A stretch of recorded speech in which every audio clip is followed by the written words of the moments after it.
Subscribe now and press the bell icon. Never miss an update. हाँ, तो हमारी polity की क्लास चल रही थी और इससे पहले वाली क्लास में हम जो है नीति आयोग के बारे में देख चुके थे। आज की क्लास में हम राष्ट्रीय मानवाधिकार आयोग अर्थात नेशनल ह्यूमन राइट कमीशन के बारे में पढ़ेंगे। तो सबसे पहले स्टार्ट करते हैं, इसका इतिहास देखा जाए, इसका बैकग्राउंड देखा जाए कि इसको स्थापित क्यों किया। तो उसके बारे में अगर देखें तो सन 1991 और 92 के दौरान हमारी अर्थव्यवस्था में वैश्वीकरण हुआ, है ना। वैश्वीकरण हुआ, निजीकरण हुआ, उदारीकरण हुआ, ये प्रक्रिया अपनाई गई थी हमारे देश में। जब आर्थिक विकास एक अच्छे लेवल पे पहुंच चुका था, हमारे देश का जो विकास है बहुत अच्छे लेवल पे हो चुका था, तो उस दौरान वैश्वीकरण, निजीकरण, है ना, और उदारीकरण की प्रक्रिया अपनाई गई। तो उस प्रक्रिया के दौरान क्या हुआ कि हमारे देश का जो तैयार माल था, जैसे वैश्वीकरण की प्रक्रिया माने अर्थात हमारे देश की अर्थव्यवस्था को विश्व की अर्थव्यवस्था से जोड़ना, अर्थात हमारे देश में जो माल उत्पादित होता, जो माल बनता, तैयार बनता, उस माल को विदेशी बाज़ारों में बेचा जाने लगा। और विदेशी बाज़ारों में जब हमारे देश का माल गया, कोई वस्तु उत्पादित होकर हमारे देश से विदेशों में गई, तो अन्य देशों की तुलना में हमारे देश की वस्तु की कीमत कम होती। हमारे देश की वस्तु की कीमत क्या होती? कम होती। तो ऐसी स्थिति में अन्य देश जो थे भारत का विरोध करने लगे और कहने लगे, भारत पे अनेक प्रकार के आरोप लगाने लगे और कहने लगे कि भारत में मानव के जो अधिकार है, मानव के जो अधिकार दिए गए हैं, मानव को मूल अधिकार, उन अधिकारों का पूर्ण रूप से पालन नहीं होता है। अर्थात भारत पर अनेक प्रकार के आरोप लगाए जाने लगे। इसके साथ साथ कहा जाने लगा कि भारत में बाल श्रम करवाया जाता है ना। एक्चुअली कहा जाता है कि भारत में बाल श्रम करवाया जाता है, महिलाओं से श्रम करवाया जाता है, इस प्रकार के आरोप लगाए गए। और उनका ये कहने के पीछे लॉजिक भी था, क्योंकि अगर बाल श्रम कराएंगे तो जो उत्पादन की लागत आएगी, अर्थात उस वस्तु को बनाने में जो लागत आएगी, जो कॉस्ट लगेगी, वो कम होगी अपेक्षाकृत, है ना। तो ये सारे आरोप भारत पर लगाए गए। तब भारत ने क्या किया कि भारत में उस समय एक मानवाधिकार अधिनियम बनाया गया। ऐसी स्थिति में, ऐसी कंडीशन में मानवाधिकार अधिनियम बनाया गया और उस मानवाधिकार अधिनियम के तहत भारत में राष्ट्रीय मानवाधिकार आयोग की स्थापना की गई। क्लियर है? बैकग्राउंड हमें समझ में आ गया होगा आपको। देखें कि मानव अधिकार संरक्षण अधिनियम 1993, मानव अधिकार संरक्षण अधिनियम 1993 एक अधिनियम बनाया भारत की संसद ने। क्लियर? और अधिनियम बना 1993 में। उस अधिनियम के तहत देश में, भारत में 10 अक्टूबर 1993 के दिन, 10 अक्टूबर 1993 के दिन केंद्रीय स्तर पर राष्ट्रीय मानवाधिकार आयोग की स्थापना की गई। किसकी स्थापना की गई? राष्ट्रीय मानवाधिकार आयोग की स्थापना की गई। और उसी के साथ साथ राज्यों में भी राज्य मानवाधिकार संरक्षण आयोग का प्रावधान किया गया, कि कहा गया कि केंद्र में एक राष्ट्रीय मानवाधिकार आयोग होगा और उसी के साथ साथ भारत के अन्य राज्यों में भी किसका प्रावधान किया गया? राज्य मानवाधिकार संरक्षण आयोग का। यानी ये जो आयोग है, ये मानव के अधिकारों, जो मूल अधिकार हैं, उनके अधिकारों के संरक्षण के लिए कार्य करता है, उनके प्रोटेक्शन के लिए कार्य करता है। क्लियर? तो सबसे पहले जब हमने आयोग बनाया, हमने एक आयोग बना दिया भाई, राष्ट्रीय मानवाधिकार आयोग। तो उस आयोग का अध्यक्ष जो बने, प्रथम अध्यक्ष, वह थे न्यायमूर्ति रंगनाथ मिश्र। कौन थे? न्यायमूर्ति रंगनाथ मिश्र। और अगर देखा जाए इसका मुख्यालय, इसको कहाँ स्थापना की गई इस आयोग की, तो इसका मुख्यालय अगर देखा जाए, प्रधान मुख्यालय, तो वह है नई दिल्ली में। अर्थात हमारा जो राष्ट्रीय मानवाधिकार आयोग है, इसका जो मेन हेड ऑफिस है वह है हमारे नई दिल्ली में। बात करते हैं आगे इसकी संरचना के बारे में। इसकी संरचना अर्थात इसमें कितने व्यक्ति हैं, इस आयोग के कितने सदस्य हैं, अध्यक्ष कौन होता है, किस प्रकार उनकी योग्यता क्या होती है, कौन व्यक्ति सदस्य बन सकता है, कौन अध्यक्ष बन सकता है। तो इसमें देखा जाए तो इसमें एक तो अध्यक्ष होता है। कितने अध्यक्ष होते हैं? अध्यक्ष तो एक होगा और 8 सदस्य होंगे। एक अध्यक्ष एवं 8 सदस्य तथा एक विशेष आमंत्रित सदस्य होता है। कौन होता है? एक विशेष आमंत्रित सदस्य। अब देखें, अगर संरचना के हमने देखा कि एक अध्यक्ष होगा, 8 सदस्य होंगे, तो सबसे पहले देखते हैं कि इनकी योग्यता क्या होती है। कौन व्यक्ति जो है राष्ट्रीय मानवाधिकार आयोग का अध्यक्ष बन सकता है और कौन व्यक्ति जो है राष्ट्रीय मानवाधिकार आयोग के सदस्य बन सकते हैं, इनकी क्या क्या योग्यता होती है, क्या क्या क्वालिफिकेशन है। तो उसके संबंध में अगर देखिए, बात करें तो सबसे पहले बात करेंगे हम योग्यता में अध्यक्ष के बारे में। किसके बारे में? अध्यक्ष के बारे में। तो सर्वोच्च न्यायालय का जो मुख्य न्यायाधीश है, यानी ऐसा व्यक्ति जो सर्वोच्च न्यायालय में क्या रह चुका हो? मुख्य न्यायाधीश रह चुका हो। देखो, हमने जब मुख्य न्यायाधीश पढ़ा, न्यायपालिका पढ़ी, तब हमने बात की थी मुख्य न्यायाधीशों के साथ साथ अन्य न्यायाधीशों, है ना। तो मुख्य न्यायाधीश जो होता है सर्वोच्च न्यायालय का, सर्वोच्च न्यायालय कौन सा? जो जिसका प्रधान मुख्यालय कहाँ है? नई दिल्ली में, जो देश का एकमात्र न्यायालय है, जिसे देश का न्यायालय कहा जाता है।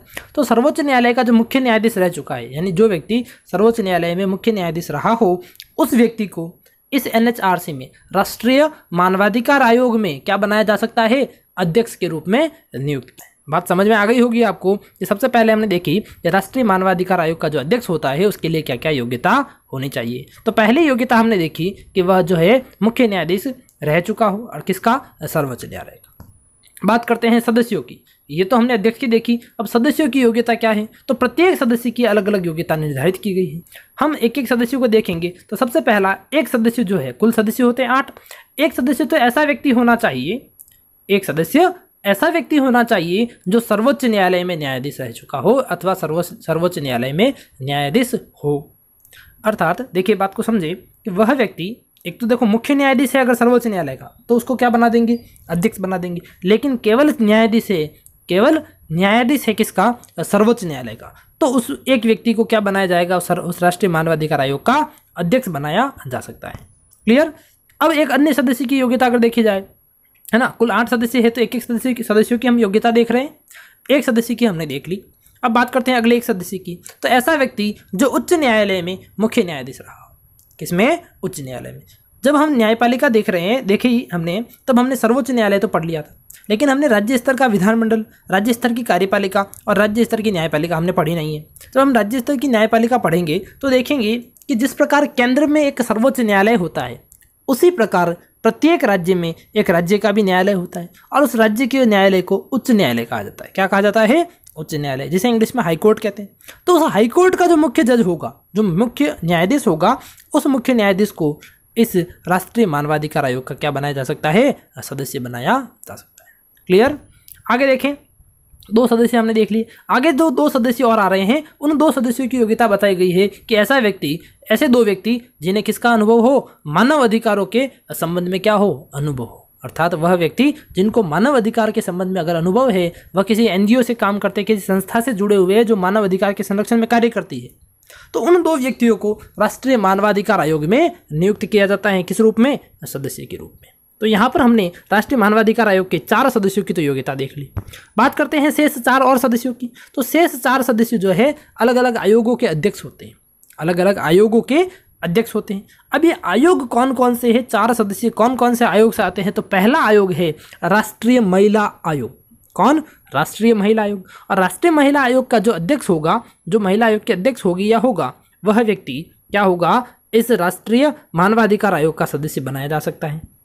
और वर्तमान में अगर बात करें राष्ट्रीय महिला आयोग के अध्यक्ष के बारे में, तो उनका नाम है रेखा शर्मा। ध्यान रखें, ये नाम एक बार पूछा गया है। एक एलडीसी का एग्जाम हुआ था 2013 में, उसमें पूछा था कि राष्ट्रीय महिला आयोग के अध्यक्ष कौन है। क्लियर? तो आप ध्यान रखें ऐसे ऐसे नामों को। तो राष्ट्रीय महिला आयोग के अध्यक्ष वर्तमान में रेखा शर्मा है, और जो महिला आयोग के अध्यक्ष होती है, उस व्यक्ति को किसका सदस्य बनाया जाता है? राष्ट्रीय मानवाधिकार आयोग का सदस्य बनाया जाता है। क्लियर? ये हमने देखा एक सदस्य। ठीक है, आगे देखें दूसरा, तो राष्ट्रीय अल्पसंख्यक आयोग। पहला आयोग देखा हमने राष्ट्रीय महिला आयोग, दूसरा है राष्ट्रीय अल्पसंख्यक आयोग का जो अध्यक्ष होगा, उसको भी राष्ट्रीय मानवाधिकार आयोग में सदस्य बनाया जाता है। यानी जो 4 आयोग आएंगे, अभी देखो 2 तो आपको बता दिए मैंने, 2 और आएंगे, तो उन चारों आयोगों के जो अध्यक्ष होते हैं, उन अध्यक्ष को इनका सदस्य बनाया जाता है। किसका? राष्ट्रीय मानवाधिकार आयोग का। अब बात करते हैं राष्ट्रीय अल्पसंख्यक आयोग की। तो इसके जो वर्तमान में अध्यक्ष है वह है सैयद हसन रिजवी। कौन है? सैयद हसन रिजवी। और सैयद हसन रिजवी जो है वर्तमान में राष्ट्रीय मानवाधिकार आयोग के क्या है? सदस्य है। और इसी के साथ साथ वो राष्ट्रीय अल्पसंख्यक आयोग के अध्यक्ष हैं। तीसरे आयोग देखें, तीसरा आयोग, तो तीसरा आयोग है राष्ट्रीय अनुसूचित जाति आयोग, और चौथा है राष्ट्रीय अनुसूचित जनजाति आयोग। देखो, अनुसूचित जाति और अनुसूचित जनजाति आयोग, इन दोनों आयोगों के जो अध्यक्ष होंगे, देखो अनुसूचित जाति और अनुसूचित जनजाति के जो अध्यक्ष होंगे, ये 2 आयोग है। इसके अलावा हमने देखा महिला आयोग और हमने देखा अल्पसंख्यक आयोग। इन 4 आयोगों के जो अध्यक्ष होंगे, वह चारों व्यक्ति, जो चारों अध्यक्ष है, वह राष्ट्रीय मानवाधिकार आयोग के सदस्य बनाए जाते हैं। क्लियर? वर्तमान में राष्ट्रीय अनुसूचित जाति आयोग के अगर अध्यक्ष देखें तो उनका नाम है रामशंकर कथेरिया। क्या नाम है? रामशंकर कथेरिया। और इसी प्रकार अनुसूचित जनजाति आयोग के अध्यक्ष देखें तो वह है नंदराम साय। कौन है? नंद कुमार साय है।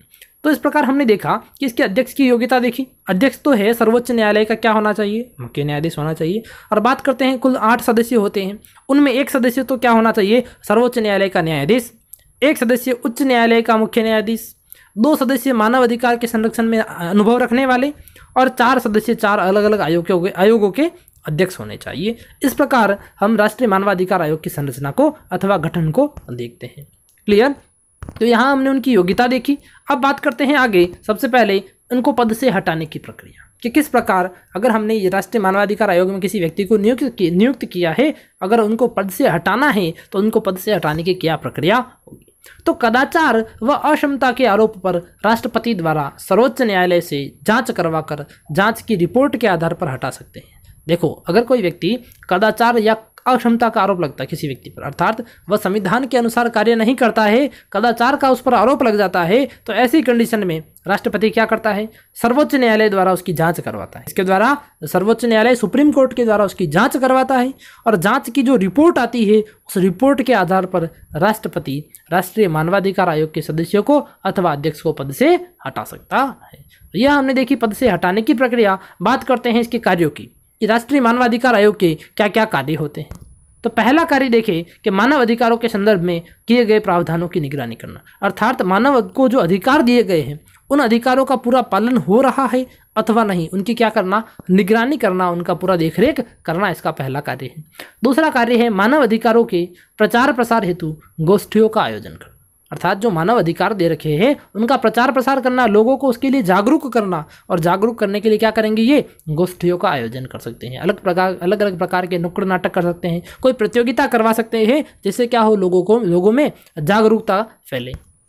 अगला कार्य देखें, मानव अधिकारों के संरक्षण के क्षेत्र में कार्यरत संस्थाओं को बढ़ावा देना, अर्थात ऐसी संस्थाएं जो मानव अधिकारों के संरक्षण में क्या करती है, कार्य करती है ना। आपने भी देखा होगा बहुत से लोकल लेवल पर बहुत सारे व्यक्ति ऐसे होते जो बाल श्रम नहीं करने देते, है ना, महिलाओं को कार्य करने से रोकते हैं अथवा महिलाओं को समानता का अधिकार दिलाने के लिए कार्यरत होते हैं।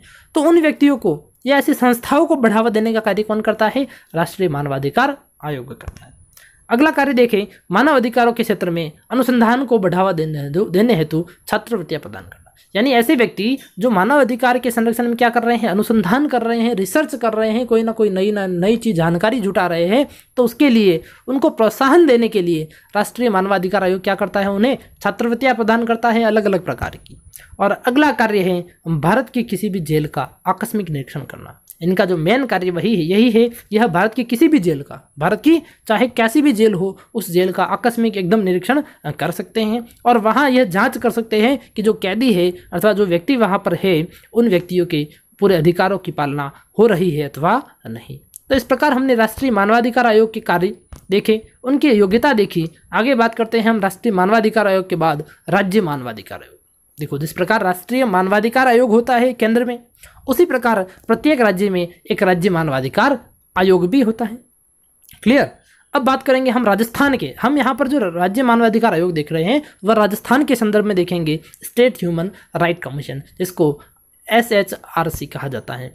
तो राजस्थान में राष्ट्रीय मानवाधिकार संरक्षण अधिनियम 1993 के, देखो जो राजस्थान में है ये अधिनियम, ये आयोग जो है कब स्थापित किया गया उसके बारे में देखें तो हमारी सरकार में संसद में अधिनियम बना था, राष्ट्रीय मानवाधिकार संरक्षण अधिनियम 1993 में। उस अधिनियम की धारा 21 के तहत, अधिनियम की धारा 21 के तहत 18 जनवरी 1999 के दिन, कब, 18 जनवरी 1999 के दिन राजस्थान राज्य मानवाधिकार आयोग का गठन किया गया। क्वेश्चन आ सकता है कि राजस्थान में राजस्थान राज्य मानवाधिकार आयोग का गठन कब हुआ, तो आपका आंसर होगा 18 जनवरी 1999। क्लियर है बात? किस अधिनियम के तहत किया गया, तो राष्ट्रीय मानवाधिकार संरक्षण अधिनियम 1993 के तहत इसकी स्थापना की गई। अब देखते हैं इसके सदस्यों के बारे में, इस संरचना के बारे में। जब इसका गठन किया गया तो इसमें कुल एक तो अध्यक्ष था और 4 सदस्य थे। गठन के समय इसमें एक अध्यक्ष तथा 4 सदस्य थे इसके राज्य मानवाधिकार आयोग के, और इसकी संरचना में 2006 में परिवर्तन कर दिया गया, अर्थात वर्ष 1999 से 2006 तक तो इसमें एक अध्यक्ष और 4 सदस्य होते थे, लेकिन 2006 में इस संरचना में क्या कर दिया गया, परिवर्तन कर दिया। और परिवर्तन करके हमने क्या कर दिया, इसमें एक तो अध्यक्ष रखा, अध्यक्ष तो एक था ही, और सदस्य जो 4 थे उनके स्थान पर 2 सदस्यों का प्रावधान कर दिया गया। तो अगर पूछा जाए वर्तमान में राजस्थान राज्य मानवाधिकार आयोग के कुल कितने सदस्य हैं, तो अध्यक्ष तो 1 हैं और सदस्य पूछे तो कितने, 2 हैं। और इससे पूर्व कितने थे, 2006 से पूर्व 4 सदस्य थे। क्लियर? अब देखते हैं सबसे पहले इनकी योग्यता के बारे में कि अध्यक्ष के लिए क्या योग्यता है और 2 जो सदस्य हैं उनके लिए क्या क्या योग्यता हो सकती है। बात करते हैं अध्यक्ष की योग्यता। तो अध्यक्ष की योग्यता जिस प्रकार हमने राष्ट्रीय मानवाधिकार आयोग देखा वह एक राष्ट्रीय स्तर का आयोग था, राष्ट्रीय स्तर की संस्था थी। तो उसमें हमने देखा कि सर्वोच्च न्यायालय का मुख्य न्यायाधीश था। जब बात करें हम राज्य मानवाधिकार आयोग की, तो यह राज्य स्तर का एक आयोग है, राज्य स्तर की एक संस्था है। तो राज्य का सर्वोच्च न्यायालय कौन सा होता है? राज्य का सबसे बड़ा। राज्य का तो उच्च न्यायालय होता है राज्य में, है ना। तो किसी उच्च न्यायालय का वर्तमान अथवा सेवानिवृत्त मुख्य न्यायाधीश अगर कोई व्यक्ति है, या तो वर्तमान न्यायाधीश, मुख्य न्यायाधीश अथवा सेवानिवृत्त मुख्य न्यायाधीश जो रह चुका है, उसको राज्य मानवाधिकार आयोग का अध्यक्ष बनाया जाता है। जो उच्च न्यायालय है, हर राज्य का एक उच्च न्यायालय होता है जिसे हाईकोर्ट कहा जाता है, और उस हाईकोर्ट का जो मुख्य जज होता है, मेन जो मुख्य न्यायाधीश होता है, जो या तो सेवानिवृत्त हो अथवा वर्तमान में जो है मुख्य न्यायाधीश हो, उसे राज्य मानवाधिकार आयोग का अध्यक्ष बनाया जा सकता है। क्लियर। इस प्रकार हमने अध्यक्ष की योग्यता देखी। अब हमने देखा इसके 2 सदस्य होते हैं। तो दोनों सदस्यों की अगर योग्यता के बारे में बात करें तो एक सदस्य तो है उच्च न्यायालय का वर्तमान अथवा सेवानिवृत्त न्यायाधीश होना चाहिए। देखो बात को ध्यान रखें, हमने पहले अध्यक्ष की जब बात की तब हमने देखा मुख्य न्यायाधीश देखा, लेकिन देखो कोर्ट में क्या होता है, जो हमारे न्यायालय है, चाहे उच्च न्यायालय हो अथवा सर्वोच्च न्यायालय हो या फिर कोई अधीनस्थ न्यायालय हो, तो उस हर प्रत्येक न्यायालय में एक तो मुख्य न्यायाधीश होता है। एक कौन होता है? मुख्य न्यायाधीश। उसके अतिरिक्त कुछ अन्य न्यायाधीश होते हैं। ठीक, तो मुख्य न्यायाधीश जो है उसको तो हम अध्यक्ष बना रहे हैं यहाँ पर। क्लियर। और मुख्य न्यायाधीश के अतिरिक्त अगर कोई अध्यक्ष न्यायाधीश है तो उसको क्या बना रहे हैं हम यहाँ पर? सदस्य बना सकते हैं। क्या बना सकते हैं? सदस्य। तो एक सदस्य की योग्यता क्या है कि वह उच्च न्यायालय का वर्तमान अथवा सेवानिवृत्त न्यायाधीश होना चाहिए। और एक और सदस्य होता है, क्योंकि सदस्य 2 हैं। दूसरे सदस्य की योग्यता यह है कि वह मानव अधिकारों के संबंध में अनुभव रखने वाला व्यक्ति हो, अर्थात मानव अधिकारों के क्षेत्र में कोई कार्य कर रहा हो अथवा मानव अधिकारों के क्षेत्र में उसे कोई अनुभव हो, कोई शिक्षाविद हो, है ना, कोई एनजीओ वाला व्यक्ति हो सकता है, किसी संस्था से जुड़ा हुआ हो सकता है, तो उस व्यक्ति को राज्य मानवाधिकार आयोग का सदस्य बनाया जा सकता है। वर्ष 2019 में राजस्थान राज्य मानवाधिकार आयोग के सदस्यों में एक महिला सदस्य का प्रावधान भी किया गया। तो कुल मिलाकर 2 सदस्य जो है उनमें से किसी एक सदस्य जो है महिला होना आवश्यक कर दिया गया है। कब से? वर्ष 2019 में। आगे देखें बात को, इनकी नियुक्ति किसके द्वारा की जाती है। तो अगर हम बात कर रहे थे, हमने देखा राष्ट्रीय मानवाधिकार आयोग, तो राष्ट्रीय मानवाधिकार आयोग अगर राष्ट्रीय स्तर की संस्था है और राष्ट्रीय स्तर की संस्थाओं में नियुक्ति राष्ट्रपति द्वारा की जाती है। किसके द्वारा? राष्ट्रपति के द्वारा। तो बात करें इसी प्रकार राज्य मानवाधिकार आयोग की, तो राज्य मानवाधिकार आयोग एक राज्य स्तर की संस्था है और राज्य स्तर की संस्थाओं में नियुक्ति राज्यपाल द्वारा की जाती है। किसके द्वारा? राज्यपाल के द्वारा। लेकिन यहाँ राज्यपाल अकेला नहीं करता है, उसको एक समिति होती है, 3 सदस्यों की समिति होती है। उस 3 सदस्यीय समिति की सिफारिश पर राज्यपाल राज्य मानवाधिकार आयोग के अध्यक्ष की अथवा सदस्यों की नियुक्ति करता है। अब इस समिति में कौन कौन सदस्य होते हैं, तो देखा जाए ये 3 सदस्यीय समिति होती है। इसमें तो एक तो मुख्यमंत्री होता है जो कि इस समिति का क्या होगा? अध्यक्ष होगा। इसके अलावा एक गृह मंत्री होगा राज्य का और एक होगा विधानसभा में विपक्ष का नेता। क्लियर। ये 3 व्यक्ति होते हैं, एक तो मुख्यमंत्री जो कि इस समिति का अध्यक्ष होता है, एक गृह मंत्री और एक विधानसभा में जो विपक्षी दल का जो नेता होता है, वह तीनों मिलकर किसकी नियुक्ति की सिफारिश करते हैं राज्यपाल से? यह राज्य मानवाधिकार आयोग एवं राज्य मानवाधिकार आयोग के अध्यक्ष व सदस्यों की नियुक्ति की सिफारिश किससे करते हैं? राज्यपाल से करते हैं। और उनकी सिफारिश के आधार पर राज्यपाल इस आयोग के अध्यक्ष की और सदस्यों की नियुक्ति करता है।